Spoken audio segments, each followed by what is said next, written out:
before you left. Before we're recording this, let's get it all out here. No, like when I was driving from Atlanta to Des Moines yesterday, every single hotel in Tennessee, Kentucky, Georgia. 100% EFIS. Oh, really? Oh, yeah. Oh, yeah. So. Not that we were ever calling you a liar, but when they say that, you know, when they say that EFIS is a high percentage in other Hey, places. He was in the room and agreed to the lower level being 100% class 1 and class 2 materials.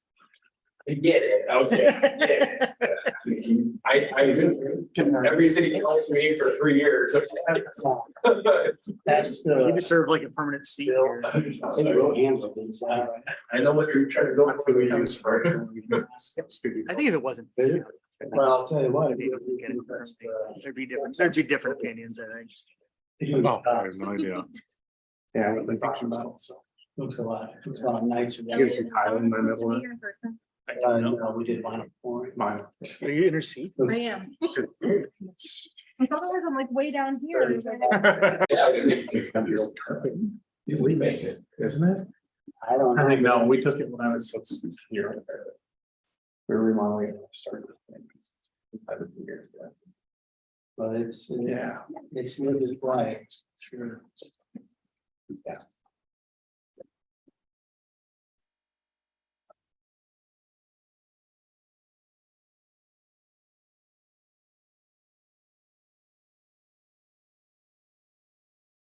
Or we do have LP. On the Zoom. Okay, thank you.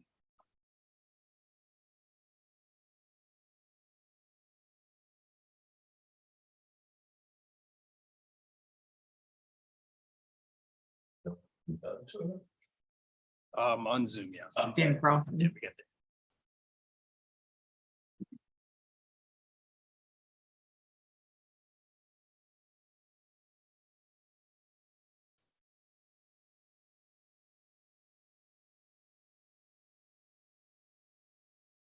Donna is calling in. Zoom.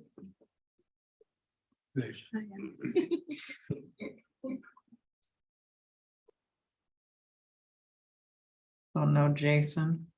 Oh, no, Steiger. Andrew is in Spain, so it's either 11:43 or 12:43 there. So,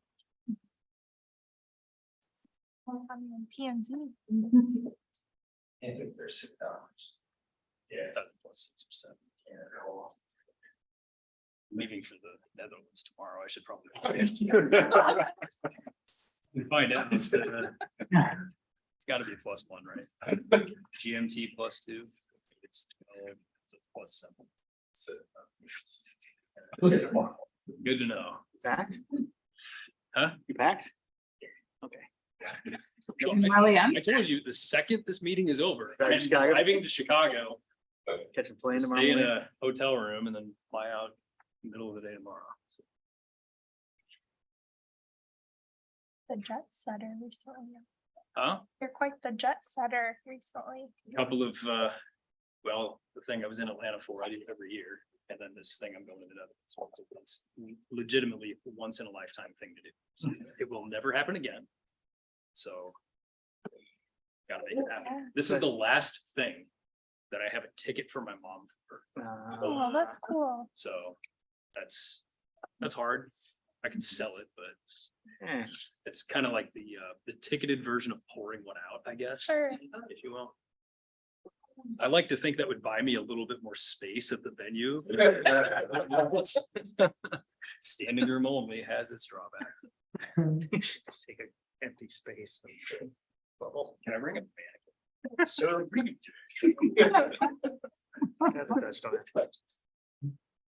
think No? we're good on the text. Good on the tech stuff? All right. I will now call to order the September 11th, 2023 Planning and Zoning Commission meeting at 5:45 PM. Hillary, would you call the roll for us, please? Samuelson, Here. Forst, Here. Grant, Here. Brown, Thompson. Here. Steiger, Reganator. Here.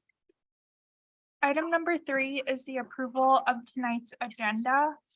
I am going to make a motion to move item 9 up, or You're gonna suggest. I'm going to suggest that we move item 9 up to become number 7, and then make the public hearings number 8 and 9, if that is agreeable with the commission. So I would entertain a motion in a second for that. Samuelson, a motion. 4 seconds. All in favor, say aye. Aye. Thank you for that, Elliot. Item number 4 is the approval of the August 28th, 2023 minutes of the regular Planning and Zoning Commission meeting. Any additions or revisions to those minutes? Hearing nothing, I'll entertain a motion in a second to approve. Thompson motion. 4 seconds. All in favor, say aye. Aye. Aye. Item number 5, I'd like to welcome all the guests that have joined us here in person and those that are on Zoom tonight. If there's anyone on the Zoom who wanted to make a public comment about an item that is not on tonight's agenda, I would give you that opportunity now. Hearing nothing, we'll move on to the first substantive item tonight. Item number 6, request from Ryan Huesman for approval of the architectural elevations of True by Hilton. Elliot, would you brief us on this item, please? Yep, so for architectural elevations, that is one of the elements of site plan approval that we do. We have broken out architectural elevations as an isolated item recently for other projects. So there will still be a forthcoming site plan for this development, but right now we're simply looking at the architectural elevations. And as I mentioned in the staff report, the main area from a staff concern is really that front entrance and getting that fully compliant with the architectural standards for the C2 district, which it is. There are a few variations off the percentages on the remaining sides, but by and large, they pretty much meet the architectural standards. I think we're at 72% on the side facing Chatham Avenue. For class 1 and 2 materials, we're at about 71% on the, if you will, the rear side, the non-front long side. And then on the side bordering to the north, we're at about 73-ish%, 72%. So, from the staff perspective, I think this generally meets the intent of the architectural regulations for C2. Happy to answer any questions that there are, and we do have, of course, somebody representing the project who may also speak on proposal. Did you want to make any comment to the commission? Ryan Huesman, Huesman Construction, 505 Southeast 14th Street. Thanks for joining tonight, I guess. This exterior elevations is to keep our timeline in check. Because our base 4 architects are doing our architectural designs right now, as I believe Elliot shared with you. But we wanted to get this step out of the way so we could keep going in that process. Those 3D renderings right there, the sign right there with the kind of fin is what faces Chatham, of course, and that's where our full access will be. And then I believe the north side, which is that top left corner, is kind of like from the back corner of Fairway there. So we'll see how that kind of gets worked out where it goes to the north, but yeah, here to answer any questions on any of the design or anything you might have. Sure. Any questions from the commission or any other comments, deliberation?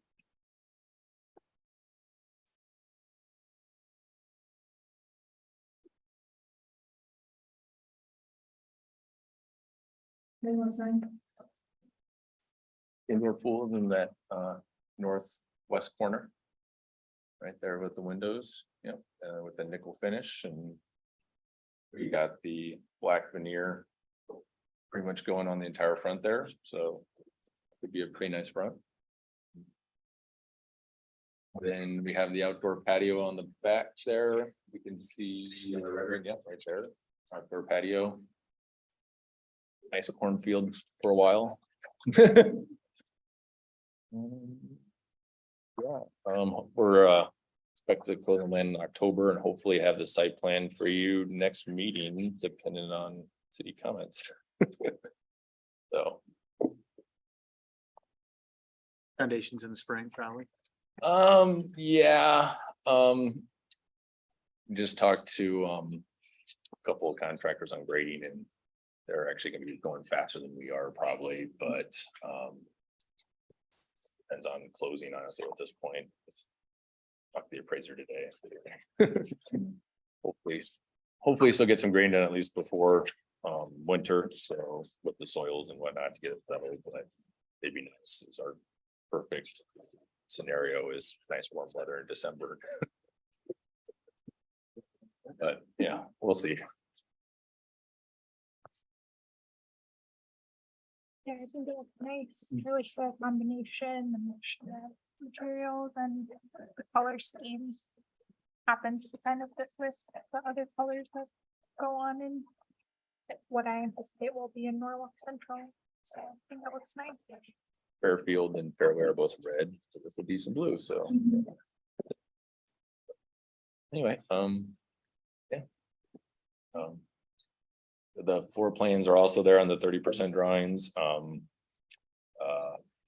we do have some interior stuff, we got what, 83 rooms, yeah, 88 parking spaces, that aerial on the 30% drawing, I think, yeah, it should be a little bit higher, Elliot. Yeah. Scrolling up or? Yeah, yeah, sorry. It should be kind of an aerial exact of both there you go, yep, right there, yeah, so yeah.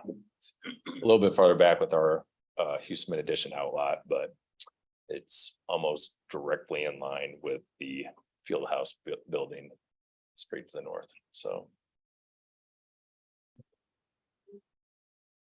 Yeah. Well, if there's nothing further from the commission, I would entertain a motion to approve the architectural elevations of the Tree by Hilton. Force motions. Thompson second. Hillary, would you call the roll, please? Thompson. Aye. Samuelson, Aye. Forst. Aye. Grant, Aye. Reagan. Aye. So, yeah, thank you. What has now become item number 7, the request from Norwalk, JV 22 LLC for approval of the preliminary plat of the Dunn property plat 2. Elliot, would you brief us on this one, please? Yep, so this is a preliminary plat identifying how the outlot south of plat 1 would be split. Fundamentally just identifying where utilities are projected to go and visualizing how the lot is split out. So immediately to the east of this, that detention facility was part of the public improvement plan for plat number 1. So that's already in the, well, it's built at this point. And this would of course be serviced by that. The outlot south of there is being split roughly in half in this prelim plat, and some utility extensions are being added. So relatively cut and dry. Happy to answer any questions. Otherwise, we've also got Dan Carlson on the Zoom. Dan, any comments for the commission tonight? Good evening, Commission. No, WB Realty and on behalf of Norwalk JV 22, we present the pre-plat, and yeah, like Elliot said, it should be pretty straightforward. Great, thanks, Dan. Any questions from the commission? For Elliot or Dan? Any other members of the public on for item number 7?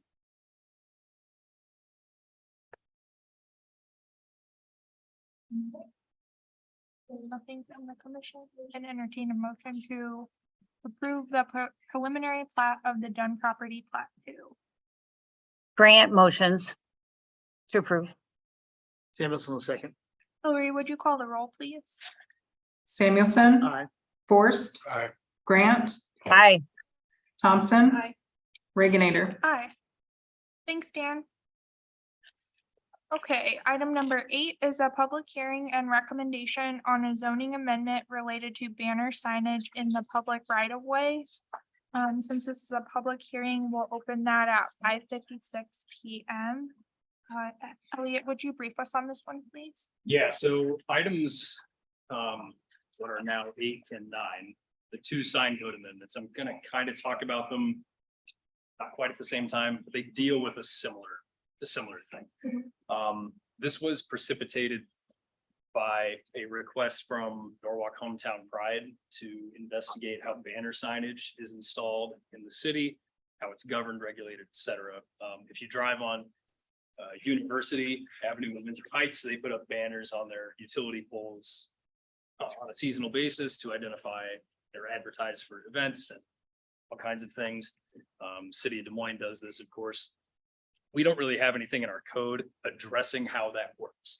So this sign code amendment is designed to do that. First of all, provide a mechanism for permitting it in the first place, because our blanket regulation prohibits signage in the right of way, which utility poles often are.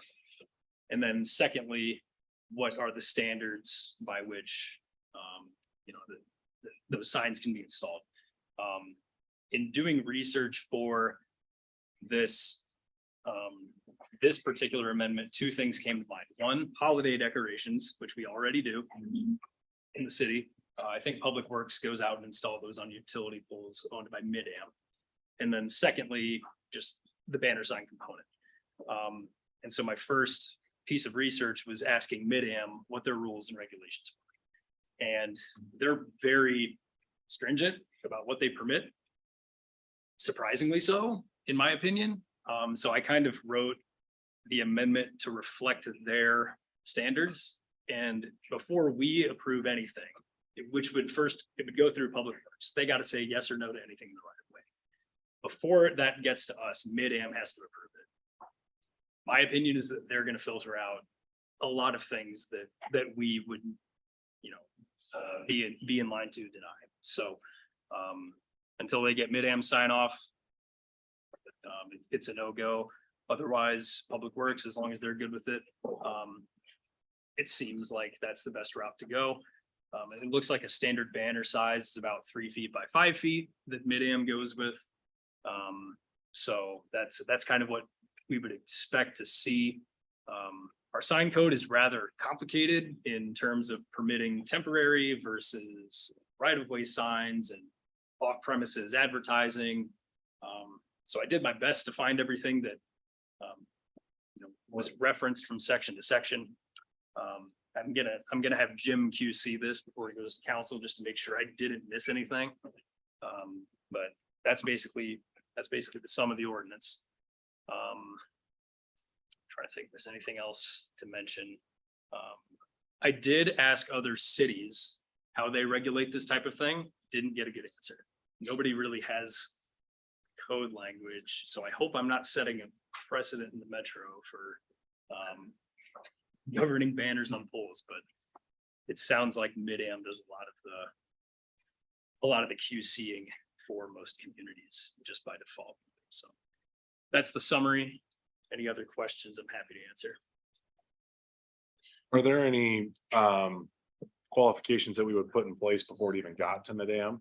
Or would we kind of use them as a filter and then review it on a case by case basis? I think we'd probably let Mid-Am do the first few steps. They wouldn't review content. It would mostly just be clearance and placement of the banners to make sure that their technicians would have access to whatever is on the pole.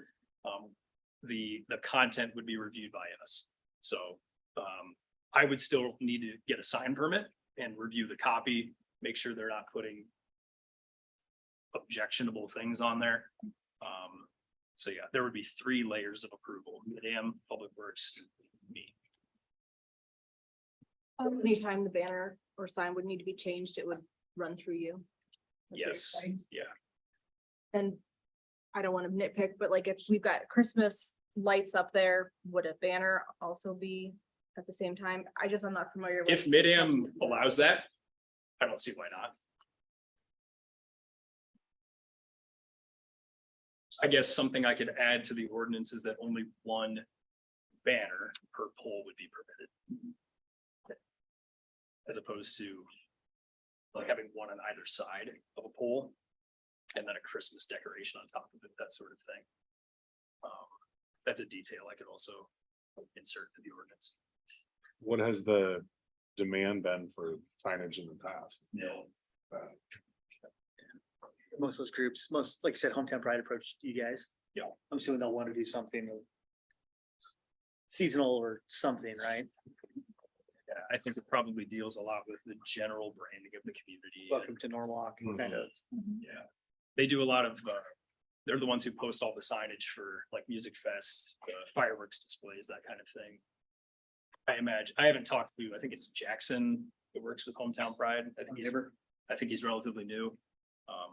I haven't talked to him too much about his scope as far as what he wants to put up. I think it's, things in that vein.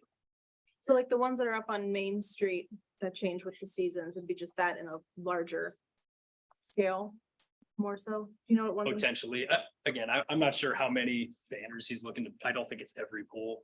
So- Down. It's, probably just here and there, but I can share a little insight on this because Please do. we looked at banner advertising about 15 years ago with the chamber and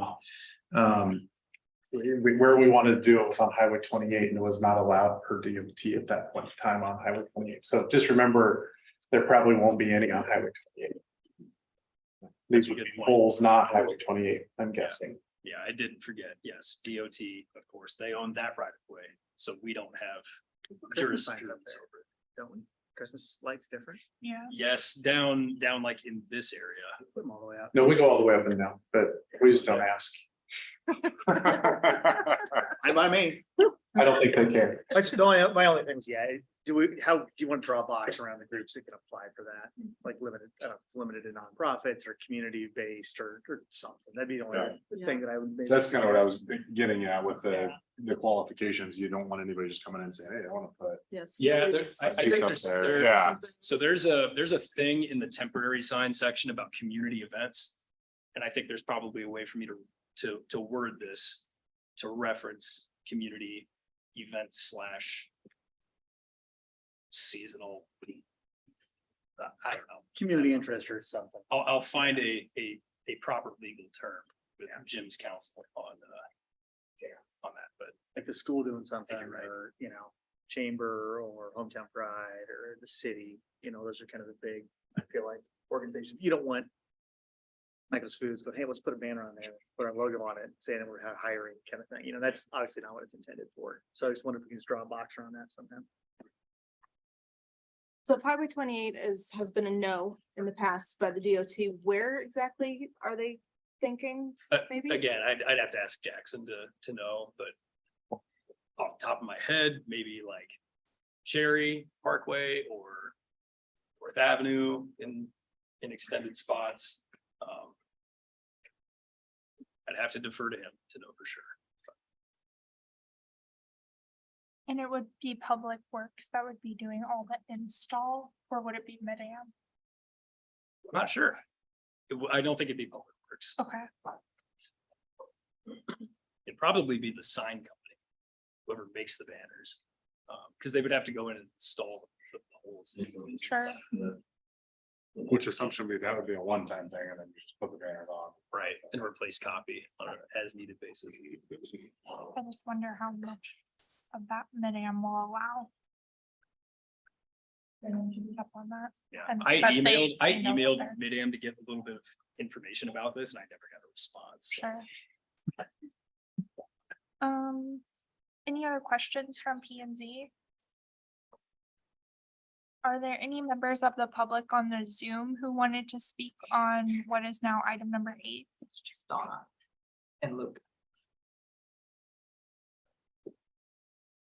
Okay, we'll close the public hearing at 6:05. I know we kind of already did some of our deliberation in the question section, but I think that's okay. Any other questions or comments from the commission? It sounds like we're all in agreement that we'd like to see some sort of limitation about who can request the signage with Mid-American. Like community events and interest group. I am curious of how we phrase it so we don't. I don't know. Like, there's baseball teams that are nonprofits that. Can you exclude them if you're gonna allow another nonprofit to? I get a think the banner? term nonprofit organization is probably not a good start. Yeah. It's too broad. It's too broad. It would have to be something like government entity, or Community base. you could say government sponsored entity. Which, Is which Hometown puts, Pride what? Is Hometown Pride government? I'm Affiliated. Yeah. not sure if that's a legally accepted term, but in my mind, that would put the onus back on my department to say yes or no. Yeah. So. Are you going down a rabbit hole by aligning?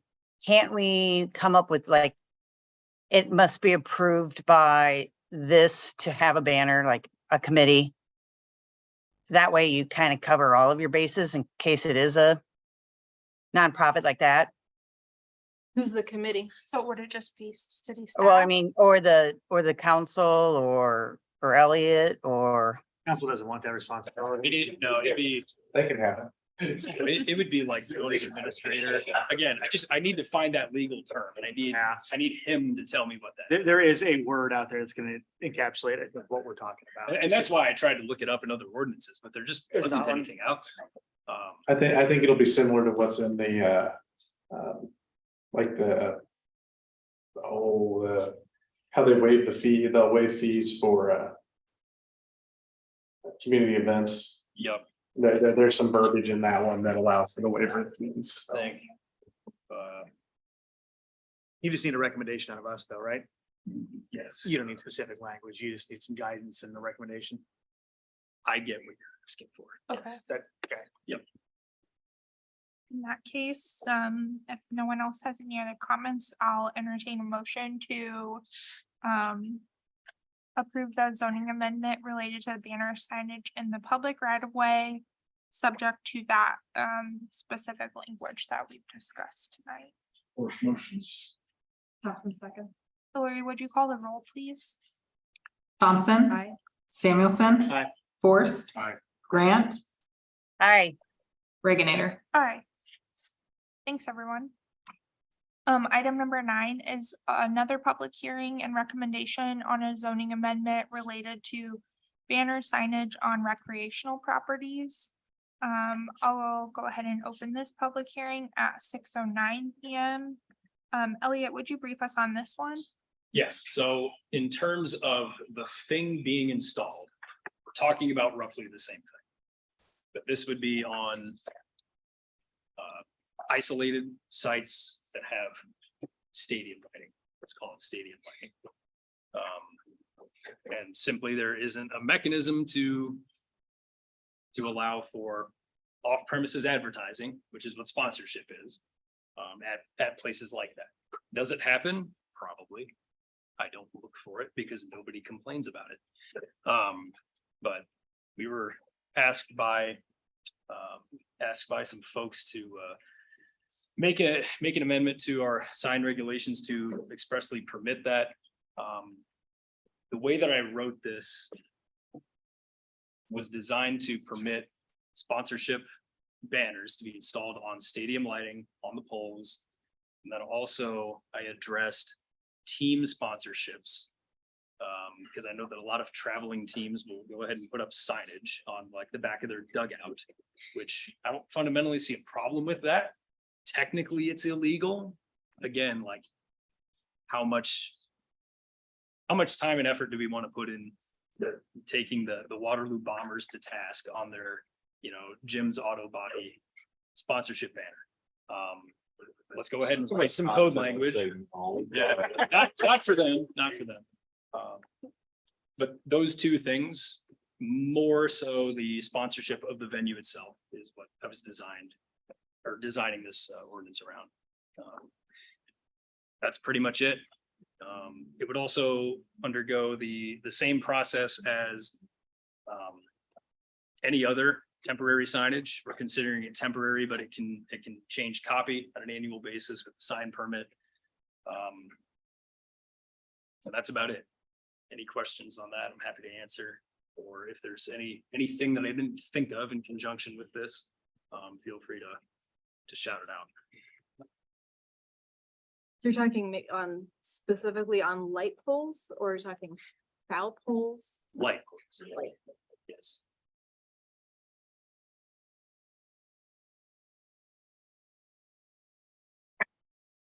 And back of dugouts. Yes. Everybody has those, not even travel, like. All three of my kids have those on the back of theirs. You just take them down, Mhm. move to your dugout. I didn't either. Oh, you put your sponsors on it, or sometimes you just have a big old picture of your team looking tough. I have no idea. If we wanted to be specific about light poles, I can add to the very final paragraph on here, letter C, banners to be displayed on lighting structures. Because a foul pole would be a structure. So if we wanted to add that, I could, of course, insert that. I think you'd cover, Structures also covers dugouts. yeah, and then the backstop fencing if they wanted to throw something up there too. Yeah, that's what. Yeah. So am I seeing this where it says it's going to be 4 by 8 feet? That's as large as you allow? Yeah. Okay. You have a map in your head. No, I'm just trying, like, the bigger it is, like, the wind could catch it and make like loud booming noises. So I really was thinking wind catching something. Are there banners on those poles now? Maybe. Okay. I haven't been looking for them. Please don't. My phone doesn't work out of the country. You better make it fast. Better get over there in the next 30 minutes. Are there any members of the public who wanted to speak on this item number 9?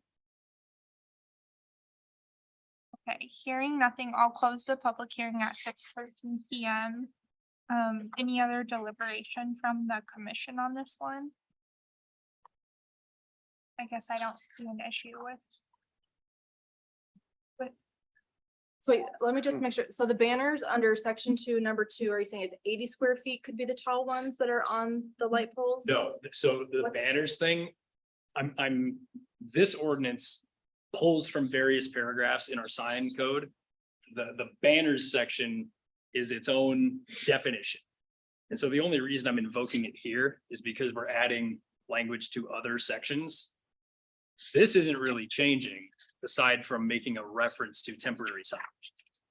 So the real amendment is in the temporary signage section. But the banners definition in our sign code until this didn't reference that section. And so banners are prohibited in Norwalk as a sign, except on a temporary basis. And now our sign code refers to that temporary sign paragraph.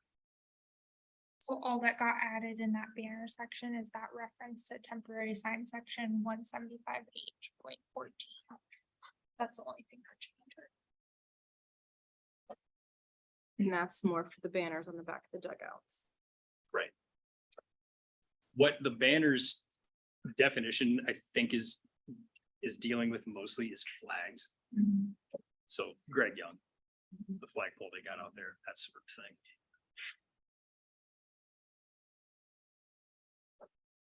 And so the part that talks about putting it on a light pole would be this. That's the at the recreation end. That'd facility. be the very final paragraph, Right. yes. That's that 4 by 8. And then do we want it to just be light pole or do we want it to just be structure? I think it's structure. I think it's light poles, foul poles. Screens, mall screens, where all backstops. Yeah. They wanted to do something there. And with all sign code things, there's a dimension of zoning administrator discretion with that. If somebody came up to me and said, hey, I want to put a banner on the foul pole, I'd be like, okay. Just no. And if you don't like that decision, take me to Board of Adjustment and let them tell you. And would this be for like Mackinac too, not just Sure. one? High Yeah, school. because that happens there as well. Yep. Good point. The schools have asked me time to time about signage at their rec facilities. And for various reasons, I've been like, yeah. So this would at least give us a legal basis to say.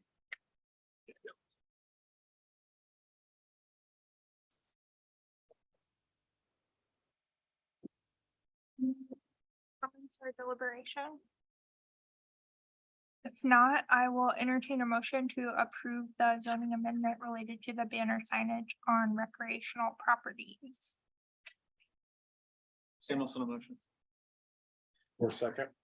Hillary, would you call the roll, please? Samuelson. Aye. Forrest. Aye. Grant. Hi.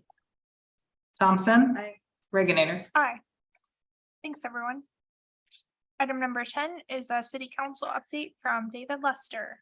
Anything for us tonight, I David? don't have a whole lot. I apologize for this. The last couple of meetings I was out of town, so I did listen to your meetings. You guys had great discussions. Thank you again. I know from a council perspective, I don't know that we've had anything that's really driven something different than what you guys have come out and said. The apartment building that got the waiver is still hanging out there. For you guys to know, that was still hanging out there through probably the last meeting in October. I think it'll pop back up again. Just a heads up on that. And then the temporary parking, I know you guys spent a lot of time discussing that. That got approved through next Thursday. So another 10 days of that or so. Has that connector like on East 18th, has that been opened? Not yet, and that's the issue evidently. What, do we know anything specific about what? I just got told there were punch list items. Yep. So I can answer that a little bit, Elizabeth. The developer in the city, we were talking through opening up just the East 18th stub, and that kind of causes some issues with doing the rest of the plat and everything. So we decided, since it was just one more meeting away, that it made sense to just wait and do the whole final plat like normal. So we've got a walkthrough scheduled for the rest of the infrastructure on Wednesday. And then that'll have a set of punch list items generated from that as well. So then they'll finish those up going into the meeting on the 21st. And then we should be able to accept everything, and that'll open up not just East 18th, but also Chatham all the way down. I think they're also working on getting some signage out at Chatham and Highway 28 that'll direct people to the sports complex down that way. So hopefully people start using that as the route and start parking at the main parking lot. So.